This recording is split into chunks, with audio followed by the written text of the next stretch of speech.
اعوذ باللہ من الشیطان الرجیم بسم اللہ الرحمن الرحیم۔ عزیز ساتھیو، السلام علیکم۔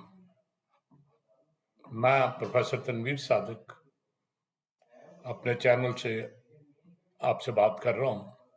سب سے پہلی ریکویسٹ ہے کہ میرے چینل کو سبسکرائب کر دیں تاکہ آپ سے ملاقات ہوتی رہے۔ خاص طور پہ بیل کے آئیکن کو ضرور چھیڑ دیں آل کے لیے، وہ آپ کو میری ویڈیو روز ملتی رہے گی اور آپ مجھے رائے بھی دیتے رہیں گے کہ میں کس حد تک ٹھیک جا رہا ہوں۔ تو آج میں ایک تاریخی واقعے کی بات کر رہا ہوں۔ چنگیز خان کی عمر 56 سال تھی۔ چین کی فتوحات سے وہ فارغ ہو کے گھر میں آرام سے بیٹھا انجوائے کر رہا تھا۔ تاجر لوگ بہت زیادہ وہاں آ جا رہے تھے اور اسے ارد گرد کی تمام خبریں مل رہی تھی۔ تاجروں کی زبانی اسے پتہ چلا تھا کہ اس کا قریب ترین ہمسایہ علاؤ الدین خوارزم شاہ ہے، جس کی سلطنت بڑی دور دور تک پھیلی ہوئی ہے۔ خوارزم شاہ ایک ترک خانہ بدوش خاندان سے تعلق رکھتا ہے اور اس کی فوج کی تعداد 4 لاکھ تھی، اور جب وقت ہوتا تو وہ اور بھی دائیں بائیں سے کافی فوج اکٹھی کر لیتا تھا۔ بڑے نارمل حالات تھے، ایک دوسرے کا احترام تھا۔ اس کے قلعہ دار نے ایک دن 100 تاجروں کو پکڑ لیا اور ان پر جاسوسی کا الزام لگایا۔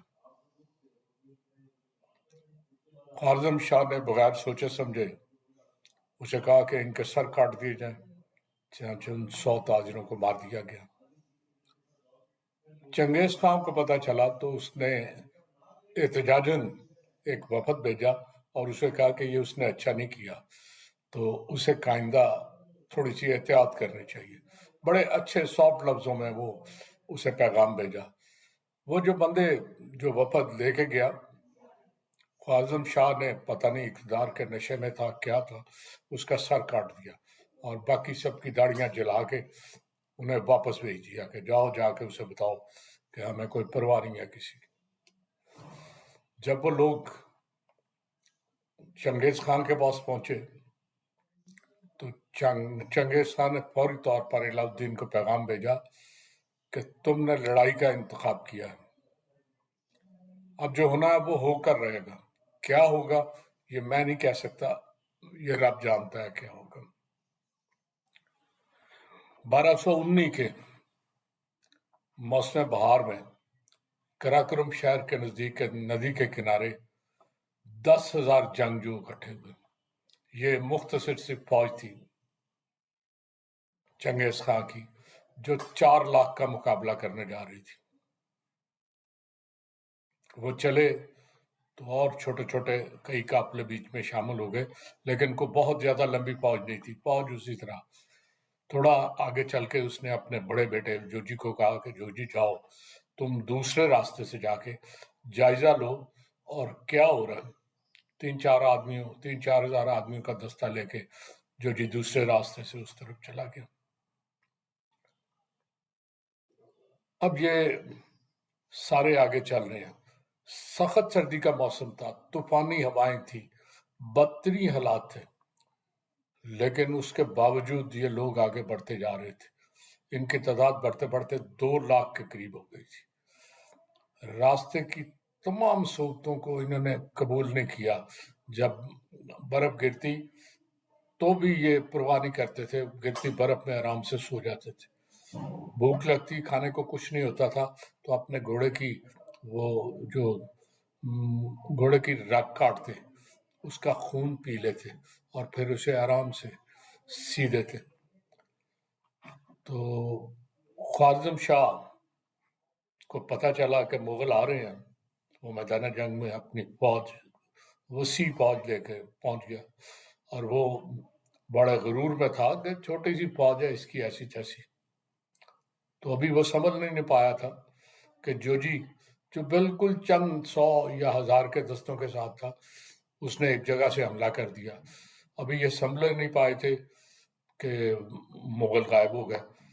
دوسرا حملہ اس سے 50 میل آگے جا کے ایک نئی جگہ سے ہو گیا. انہیں سمجھ نہیں آ رہا کہ مغل کس طرف سے آ رہے ہیں، کبھی وہ دائیں، کبھی بائیں، کبھی آگے کبھی پیچھے، جہاں سے مرضی جو جی حملہ ور کرتا، اور اس نے اس فوج کے بہت زیادہ نقصان پہنچایا. جب یہ آگے بڑھے تو اس وقت تک جو جی اپنا کام کر رہا تھا. لوگوں نے جو جی کو کہا کہ تم اب انتظار کر لو، چنگیز خان آئے گا. تو پھر جو جی نے کہا نہیں، یہ نہیں ہو سکتا. میرا باپ کیا سوچے گا کہ میں بزدل تھا، میں نے کچھ نہیں کیا، میں لڑتا رہوں گا جب تک میرا باپ آئے گا، پھر دیکھیں گے کیا ہوگا. خیر چنگیز خان وہاں پہنچ گیا، لڑائی شروع ہو گئی. مغلوں نے اتنی تیزی سے ان پر حملہ کیا. عجیب لوگ تھے، نہ ڈالیں تھی نہ پوری طرح تلواریں تھی، لیکن حملہ ور ہوئے، بری طرح ہوئے. اور انہوں نے تھوڑی دیر میں مسلمانوں کا جو خوارزم کا بہت بڑا لشکر تھا اسے کاٹ کے رکھ دیا. خوارزم شاہ پہلے تو بہت غرور میں تھا، لیکن جب اس نے یہ صورتحال دیکھی تو وہ کچھ پریشان ہو گیا، اور اس کے اندر ایک خوف بیٹھ گیا. وہ مقابلہ چھوڑ کے بھاگ گیا. پہلے وہ جا کے بخارا میں اس نے پناہ لی. چنگیز خان نے اس کا پیچھا کیا. بخارا اسلامی سلطنت کا بڑا قدیم شہر تھا. وہاں ایک نہر بھی گزرتی ہے جس کے کنارے پہ بڑے خوبصورت باغ اور عمارات ہیں. اماموں، سیدوں اور بڑے نیک لوگوں کا شہر تھا. مسلمان چاہتے تو اس شہر کی حفاظت، زبردست فصیل تھی اس کی، کئی ماہ تک کر سکتے تھے. لیکن چنگیز خان کا خوف اس قدر زیادہ تھا کہ وہ شہر چھوڑ کے بھاگ گیا. خوارزم شاہ بھی وہاں سے بھاگا، اور اس کے بعد وہ جب بخارا سے چلا تو سمرقند پہنچ گیا. سمرقند میں اس کے پہنچنے کے دوران جو بخارا میں انہوں نے پوری طرح شہر کو جلا کے رکھ دیا، تہ تیک کر دیا. مغلوں نے گلے کے گودام لوٹے، کتب خانے جلا دیے، اور جو بڑی بڑی لائبریریاں اور سارا کچھ تھی انہوں نے اپنے استبز میں تبدیل کر دیا. عورتوں کی عصمت دری کی اور ان کے عزیزوں کے سامنے کی. انہوں نے شہر کو بھرپور لوٹا، اور پھر سمرقند روانہ ہو گیا. سمرقند بھی بہت زبردست شہر تھا جس کی فصیلیں انتہائی مضبوط تھیں. شہر کے باہر آنی دروازے تھے، 20 مسلح ہاتھی اور 1,00,000 ترک سپاہی شہر کی حفاظت پر ہر وقت معمور تھے. مغلوں کی تعداد ان سے بہت کم تھی جو آ رہے تھے، لیکن ان کا خوف اس قدر تھا کہ وہ سارے ترک، وہ جو سپاہی حفاظت پہ معمور تھے، وہ اس کا آنے کا سن کے شہر سے غائب ہو گئے. 30,000 ترک ایسے تھے جنہوں نے صورتحال دیکھی اور ہتھیار ڈال دیے. چنگیز خان نے انہیں ویلکم کہا اور ان سب کو فوجیوں کی وردیاں پہنا کے ان سے پریڈ کرائی تھوڑی دیر. اس کے بعد اپنے بندوں کو کہا کہ ان سب کا سر اڑا دیا جائے. لوگ بڑے حیران تھے، لیکن چنگیز خان نے کہا یہ لوگ غدار ہیں، انہوں نے اپنے اصل مالک سے وفا نہیں کی، تو مجھے ان سے کیوں امید ہونی چاہیے کہ یہ مجھ سے غداری نہیں کریں گے. اس کا ایک قانون تھا، یاسا اسے کہتے ہیں. تو چنگیز خان کے قانون جو یاسا، اس کے مطابق جو شخص غدار ہے اس نے جس سے بھی غداری کی ہے، چنگیز خان نہیں، جس کسی سے بھی کی ہے، اس کا صرف ایک حل ہے، اسے سزائے موت دی جائے، اسے قتل کر دیا جائے، اس کا سر اڑا دیا جائے. معذرت کے ساتھ کہوں گا کہ پاکستانی سیاست پوری کی پوری ایسے ہی غداروں سے بھری پڑی ہے. کسی کا کوئی ایک مقام نہیں، کسی جگہ ٹھہرتے نہیں، کبھی آج یہاں کہ وہاں، آج ایک پارٹی میں، کل دوسری میں، کل تیسری میں.